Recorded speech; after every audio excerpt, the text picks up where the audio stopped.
Professor H.O. Srivastav from WDF University, which has been established with a mission to achieve SDG goals by providing professional courses for continuing education and lifelong learning.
पिछले भागों में आपने जाना कि कटिहार में मछली पालन के लिए किस तरह से बिल्कुल अनुकूल जलवायु है।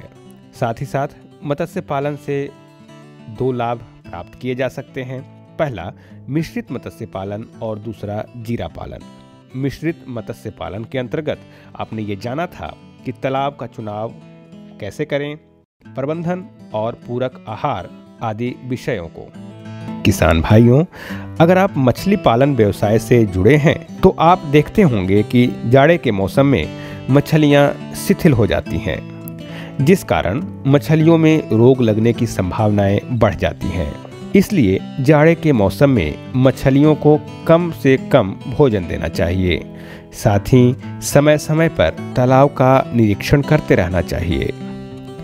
आमतौर पर मछलियों को जाड़े के मौसम में ज़्यादातर रोग लगने की संभावनाएं रहती हैं, जिस कारण मछलियां अधिक मात्रा में मरने लगती हैं और किसान भाइयों को इसका खामियाजा भुगतना पड़ सकता है। किसान भाइयों, मछलियों में लगने वाले रोग के बारे में आपको विस्तार से जानना बहुत जरूरी है, जो कि बता रहे हैं कृषि विज्ञान केंद्र कटिहार के हमारे वैज्ञानिक। जाड़े का मौसम आता है तो उस समय में क्या होता है, मछलियाँ शिथिल हो जाती हैं, उनमें शारीरिक क्रियाएं शिथिल पड़ जाती है, तैरती कम है और जल में भी विघटन की क्रिया जो जल की चालन की प्रक्रिया स्लो पड़ जाती है।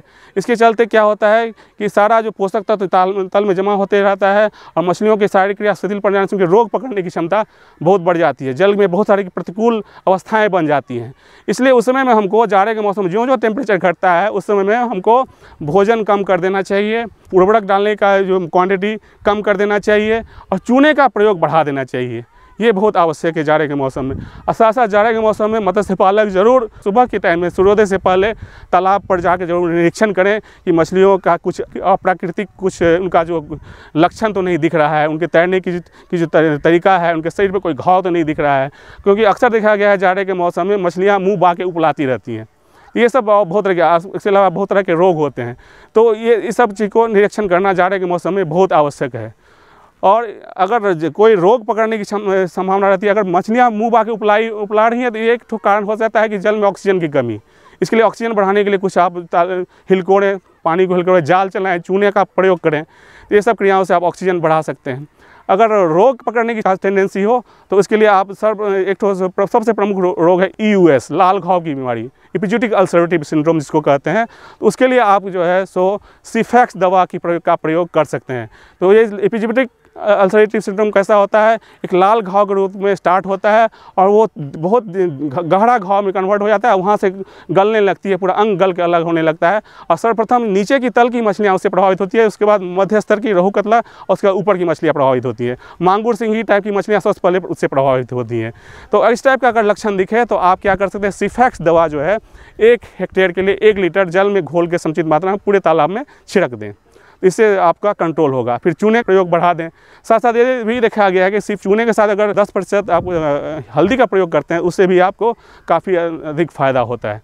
फिर आप जब ग्रीष्म मास आती है तो आप फिर जो है पोषक तत्व और पूरक आहार और उर्वरक इस सब की मात्रा बढ़ा दें। इससे जो है आपको लगभग मार्च अप्रैल मई महीने तक आप इस तरह से मत्स्य पालन करेंगे तो आपका निश्चित ही मछली उत्पादन जो है 4 से 5 टन मिनिमम प्राप्त जरूर होगा। तो ये एक मिश्रित मत्स्य पालन की एक बहुत प्रमुख प्रक्रिया है जो आमतः किसान तो करते हैं लेकिन ढंग से उसको वैज्ञानिक ढंग से नहीं कर पाते हैं, जिसका बहुत बड़ा असर हो सकता है बिहार के मछली उत्पादन पर, जिसका ये तकनीक अपनाना जरूरी है। किसान भाइयों, अभी तक हम मिश्रित मत्स्य पालन के बारे में जानकारी ले रहे थे। जैसा कि हमने पिछले भाग में भी बताया था कि 2 तरीके से आप मछली पालन से लाभ ले सकते हैं, जिसमें कि आप जान चुके हैं मिश्रित मत्स्य पालन के बारे में। अब जीरा पालन पर बातचीत करते हैं। किसान भाई, जैसा कि आप अवगत हैं कि खेती के लिए बीज बहुत ही जरूरी है, ठीक उसी प्रकार मछली पालन के लिए भी मछलियों के बीज यानी जीरा बहुत जरूरी है। जीरा हमारे कटिहार में लगभग न के बराबर उत्पादन किया जाता है, जिस कारण हमें दूसरे राज्यों पर निर्भर रहना पड़ता है और साथ ही साथ उच्च गुणवत्ता का जीरा भी हमें प्राप्त नहीं हो पाता। इसलिए अगर खुद ही जीरा पालन किए जाए तो इस कठिनाई से भी आपको निजात मिलेगी, साथ ही साथ जीरा पालन के द्वारा आपको एक नया रोजगार भी मिल जाएगा। तो चलिए जीरा पालन पर विस्तार से बात करते हैं अपने वैज्ञानिक से।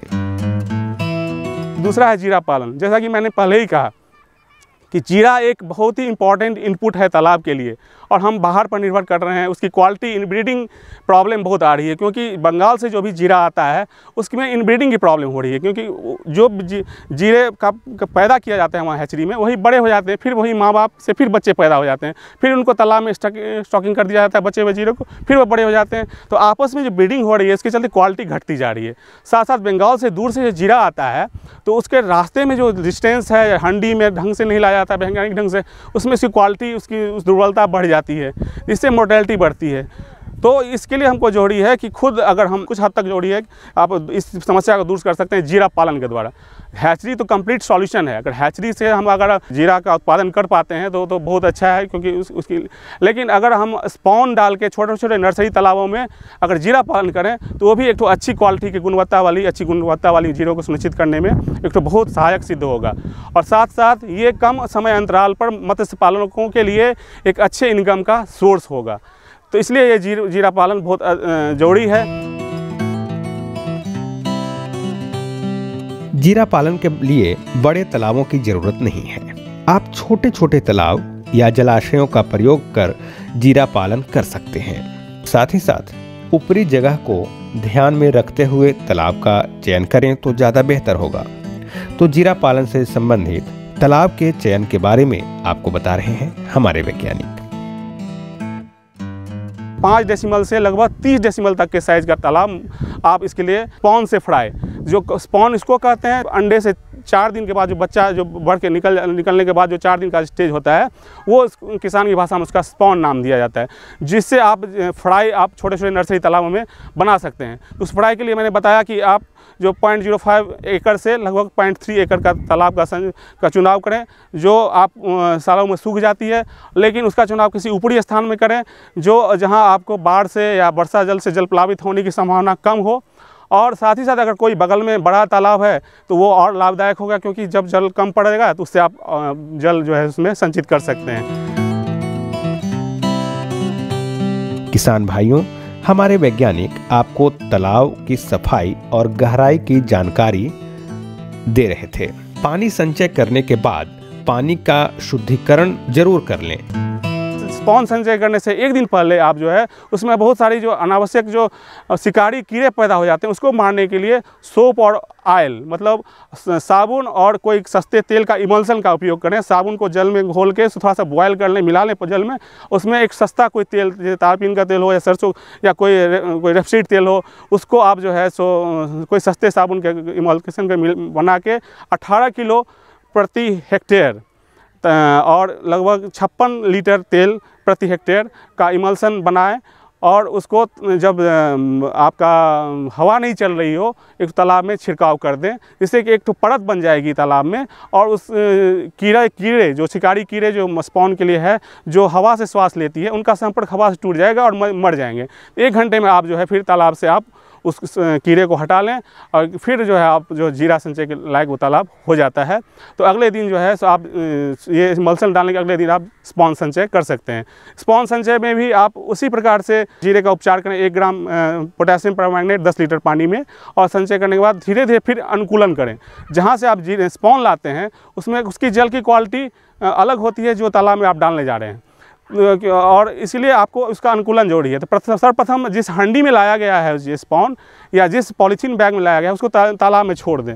इससे क्या होगा, उसको तैरने के लिए छोड़ दें, इससे उसके जल का जो टेम्परेचर है और तालाब के जल का दोनों का समान हो जाएगा।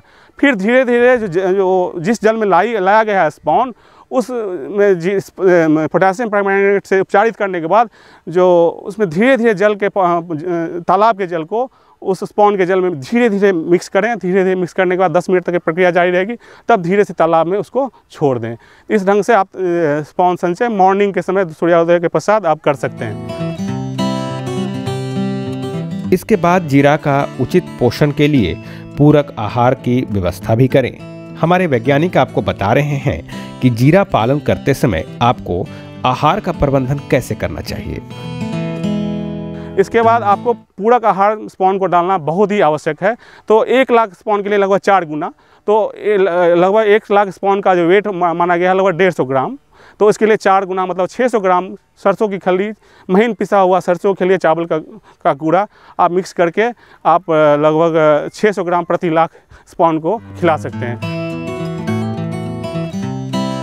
इन सभी बातों के अलावा स्पॉन की मात्रा भी जान लेना उचित होगा ताकि सही मात्रा में जीरा पाला जा सके। स्पॉन की मात्रा तालाब के आकार पर निर्भर करती है। आइए अब हम इस पहलू को जानते हैं। तो लगभग 25 से 50 लाख प्रति हेक्टेयर।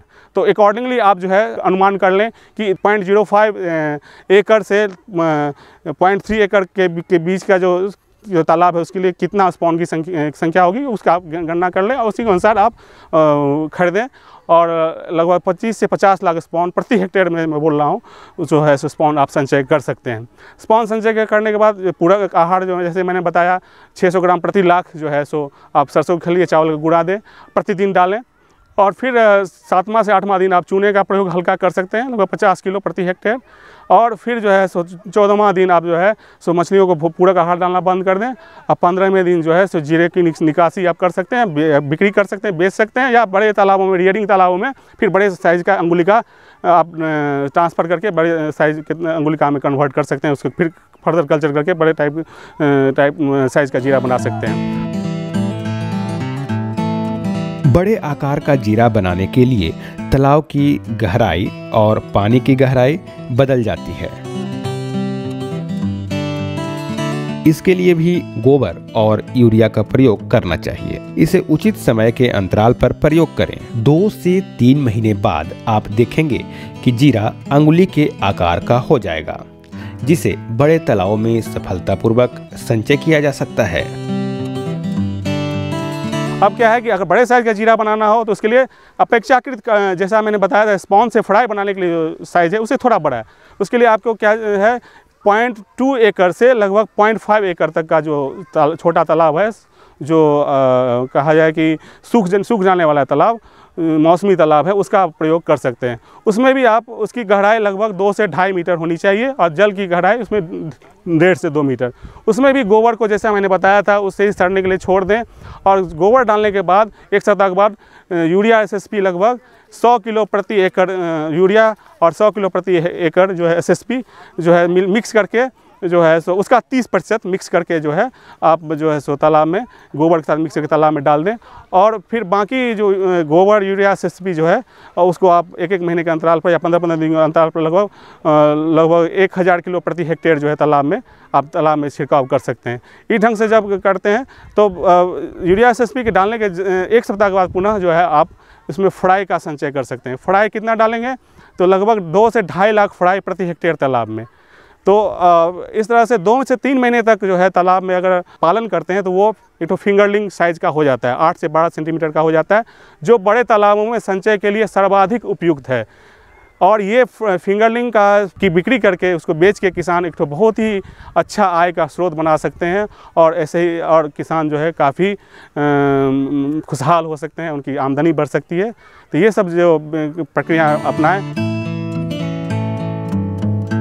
किसान भाइयों, हमने समेकित कृषि प्रणाली के बारे में आपको एक अलग कार्यक्रम में जानकारी दिया है। अगर इस प्रणाली का प्रयोग करें तो कम से कम क्षेत्र में आसानी से मछली के साथ साथ अन्य फसल भी लगा सकते हैं। जैसा कि आप हमारे समेकित कृषि प्रणाली विषय के अंतर्गत कार्यक्रम को देखकर अवगत हो गए होंगे कि समेकित कृषि प्रणाली के तहत मछली पालन, पशुपालन, बत्तख पालन और आसपास समयानुसार फसल लगाते हैं। इसलिए आप सालों भर लाभ अर्जित करते रहते हैं। तो आइए कटिहार जिले में समेकित कृषि प्रणाली के तहत आप कैसे ज़्यादा से ज़्यादा लाभ उठाते हुए मछली पालन भी कर सकें, बता रहे हैं हमारे वैज्ञानिक। इसके साथ साथ आपको ये भी देखना है कि मत्स्य पालन को अगर आप इंटीग्रेशन कर सकें, डिफरेंट फार्मिंग कंपोनेंट के साथ जोड़ें। जैसे किसी गांव में पशुपालन हो रहा है, मुर्गी पालन हो रहा है, बत्तख पालन हो रहा है, तो आपस में एक तो समन्वय बना के आप उसके साथ जोड़ें। जैसे आप किसी के पास पशुधन है तो निश्चित ही गोबर का उपयोग आप उससे लेके कर सकते हैं। इसके अलावा पोल्ट्री के साथ भी कर सकते हैं। पोल्ट्री का जो मल है वो तालाब के लिए बहुत ही लाभदायक एक तो खाद का काम कर सकता है। उसको इधर उधर फेंकने या अन्य उपयोग करने से बहुत अधिक अगर अच्छा रिटर्न मिलेगा अगर तालाब में उसका उपयोग करते हैं तो उस पोल्ट्री का उपयोग जो है अपने तालाबों में करें। इसके साथ साथ बत्तख, देखा गया कि 500 से 600 पोल्ट्री 1 हेक्टेयर तालाब को फर्टिलाइज करने के लिए काफ़ी होता है। एक साल के लिए कंटिन्यूसली आप पोल्ट्री का कर रहे हैं तो 500 से 600 से मल जो डेली निकलता है 1 साल के लिए, तो वो 1 हेक्टेयर तालाब के फर्टिलाइज करने के लिए काफ़ी होता है। साथ साथ बत्तख जो है लगभग 300 बत्तख जो है, जो इम्प्रूव्ड वैरायटी खाकी कैम्पबेल बत्तख है, वो अगर 1 हेक्टेयर तालाब को फर्टिलाइज करने के लिए काफ़ी होता है। उससे जो मल होगा उसमें आप अगर उससे जो फर्टिलाइज होगा उसके चलते आपको गोबर डालने की आवश्यकता है। यूरिया SSP का थोड़ा मोड़ा छिड़काव कर सकते हैं और चूने का व्यवहार कर सकते हैं उन तालाबों में, लेकिन गोबर वोबर डालने की आवश्यकता नहीं है। इसी से आपको केवल इसी के फर्टिलाइजर से कुछ आप पूरक आहार का प्रयोग करेंगे, जिससे आपको 2.5 से 3 टन जो है मछली केवल इन अन्य जो पशुपालन है, मुर्गी पालन है या बत्तख पालन है, इसको तालाब मछली पालन से जोड़ने से आपको बिना बहुत अधिक खर्चा किए हुए आपको 2.5 से 3 टन जो है मछली प्रति हेक्टेयर प्राप्त हो सकता है। इसके साथ साथ आप जो है अन्य फसलों के साथ भी तालाब के बांध पर जो है आप फल के पौधे जैसे पपीते के पौधे लगा देंगे, इससे बांध का उपयोग होगा। तो इन सब कार्यों के द्वारा जो है कम क्षेत्र में आप अधिक से अधिक उत्पादन ले सकते हैं और बिहार हमारा खुशहाल होगा। तो किसान भाइयों, 3 भागों में आपने जानकारी लिया कटिहार जिले में सफलतापूर्वक मछली पालन के विषय पर। आपने मछली पालन से संबंधित बारीकियों को जाना। हमें उम्मीद है कि इस कार्यक्रम को देखने के बाद मछली पालन कर रहे किसान भाइयों को ज़्यादा सहूलियत होगी। साथ ही साथ जो किसान भाई मछली पालन करने के तो इच्छुक होंगे लेकिन इसके बारीकियों से अवगत नहीं होंगे, उन्हें ज़रूरी जानकारी मिल गई होगी।